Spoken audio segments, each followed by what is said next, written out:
Let's see another problem of mechanics. It's an interesting problem. Let's understand the problem first of all. Here this particle of mass m is initially projected with speed u at an angle theta. Okay. And it's given that it bounces, but it bounces such that the angle with the horizontal remains same throughout. Okay. Whereas the velocities decreases by a factor of alpha. Okay. Now what is given is total average velocity of the journey is 0.8 v0, where v0 is what? v0 is the average velocity of first projectile. This is the first projectile. So its average velocity is given as v0 and this is the total average velocity. Question is we have to find the value of alpha. Okay. Now let's concentrate on the first projectile. Okay. So let's write it here for first projectile. What will be its average velocity? It's given in the question as v0, but how I find it average velocity? You can see that y displacement is 0, x displacement will be its range. So total displacement its range divided by time of flight. So this range I can write it as u square sine 2 theta by g, which I can write it as u square 2 sine theta cos theta by g. Sine 2 theta I have just written as 2 sine theta cos theta, and time period is 2u sine theta by g. So this will be cancelled. You can see that one u will be cancelled and this sine theta. This is nothing but u cos theta. Okay. So first equation we get as this v0 is nothing but u cos theta. We'll keep this in mind. Okay. Now for total journey.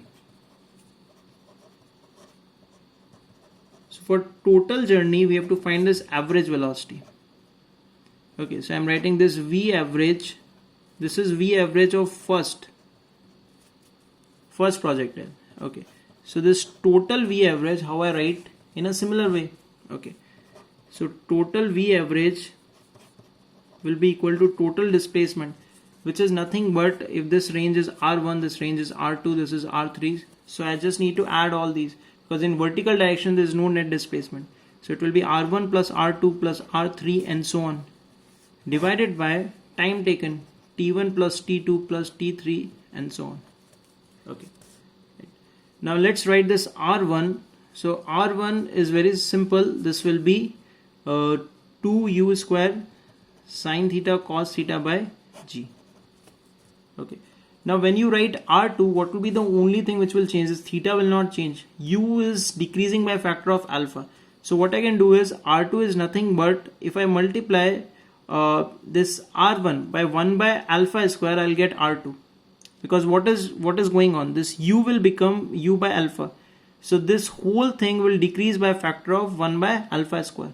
Okay, so what I can do is I can take this common, so r1 will be 1, r2 will be what, 1 by alpha square, similarly r3 will be 1 by alpha to the power 4 and so on. So this will become an infinite GP. Okay. Similarly time period t1 is 2u sine theta by g. Now what will happen? For t2 u will become u by alpha, so it will decrease by a factor of alpha.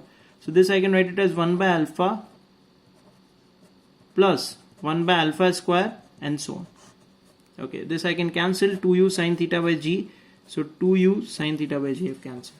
Okay, so what this comes out to be, this is u cos theta and this is nothing but sum of two GPs, which is 1 by 1 minus ratio for the numerator will be alpha square. Similarly this will be 1 by 1 minus, here ratio is 1 by alpha, 1 by alpha, here ratio is 1 by alpha square. Okay, and in the question this total average velocity is given as 0.8 v0. So I'll write this as 0.8 v0,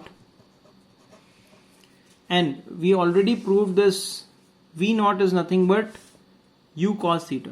Okay, so since v0 is equal to u cos theta, I can just cancel it. Okay, so now I have a simple equation 0.8 in terms of alpha. Okay, so which I can solve and get the value of alpha. So here this alpha on solving this comes out to be 4. Okay, that will be our final answer.